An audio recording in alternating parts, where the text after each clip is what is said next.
नमस्कार दोस्तों, आज इस वीडियो में मैं आपको बताने वाला हूं कि अगर आप मकर संक्रांति के दिन बाहर निकलते हो जो कि 14 जैन को होती है या फिर उसके 1-2 महीने तक भी बाहर निकलते हो तो आपको कौन से प्रिकॉशंस लेने हैं। जैसे कि अगर आपको पता होगा कि मकर संक्रांति में क्या होता है, मकर संक्रांति में लोग पतंग उड़ाते हैं तो उसकी जो डोर होती है वो रास्ते पे आ जाती है और जिससे आपको इंजरीज होने के चांसेस बढ़ जाते हैं। मैंने कई लोगों को देखा है जिनके गले में, जिनके हेड पे इंजरीज हो जाती है।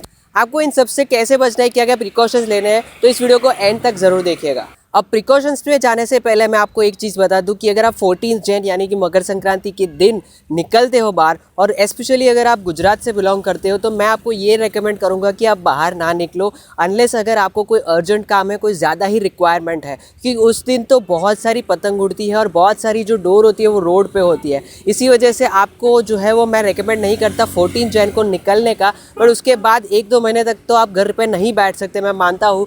जो मैं प्रिकॉशंस बता रहा हूँ उसको ध्यान से सुनिएगा। दोस्तों, सबसे पहली चीज़ है स्पीड और कंसंट्रेशन। अब हम लोग सिटी में चलते हैं तो हम स्पीड को ज़्यादा नोटिस नहीं करते, हाईवे पे है तो हम लोग नोटिस करते हैं, बट स्पीड को नोटिस नहीं करते। तो सिटी में भी आपको स्पीड को नोटिस करना है। स्पीड आपकी कंट्रोल्ड होनी चाहिए, बहुत कम होनी चाहिए, और आपका ध्यान जो है वो रोड पे होना चाहिए कि अगर कोई बाई चांस डोर आ गई तो आपको दिख जाए। सेकेंड चीज़ या फिर सेकेंड प्रिकॉशन है, आपको गले में मफलर जैसी थिक चीज़ पहन लेनी है ताकि कोई भी डोर जो है वो आपके गले तक ना पहुंच सके। जो पतला रुमाल होता है उससे काम नहीं बनता दोस्तों, मफलर पहनना है। और उसके ऊपर आपको हेलमेट तो ऑब्वियसली पहनना ही है, तो उससे आपकी जो इंजरीज होने के चांसेस है वो बहुत ही कम हो जाते हैं। मैंने देखा है लोगों को जो कि रुमाल बांध के निकलते हैं और जो रुमाल होता है वो बहुत पतला होता है, तो उसके बावजूद भी उनको इंजरीज हो जाती है। तो आपको ये ध्यान में रखना है कि रुमाल की बजाय कोई भी थिक मफलर जैसी चीज़ हो, ऐसी जैसी आपको वीडियोस में दिख रही है तो वैसी आपको पहन लेनी है, उसके ऊपर हेलमेट पहन लेनी है।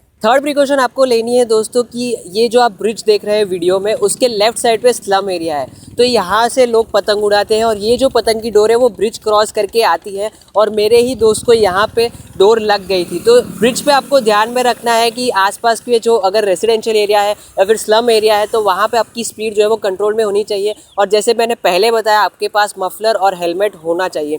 तो ब्रिज पे खास तौर पे आपको ध्यान में रखनी है चीज़ें कि स्पीड कम रखें, रोड पे नज़र रखे और मफलर और हेलमेट ज़रूर पहने। तो ये तीसरा प्रिकॉशन हो गया। फोर्थ और लास्ट प्रिकॉशन मैं आपको बताना चाहता हूँ, अगर आप गुजरात से बिलोंग करते हो तो यहाँ पे तो मोस्टली दिख जाता है, ऐसे एक तार जैसी चीज़ आती है जो कि आपकी बाइक है या फिर आपका मोपेड है तो वहाँ पे ऐसे लग जाती है दोनों मिरर्स के ऊपर, ताकि आपको जो है वो प्रोटेक्शन मिल सके डोर से।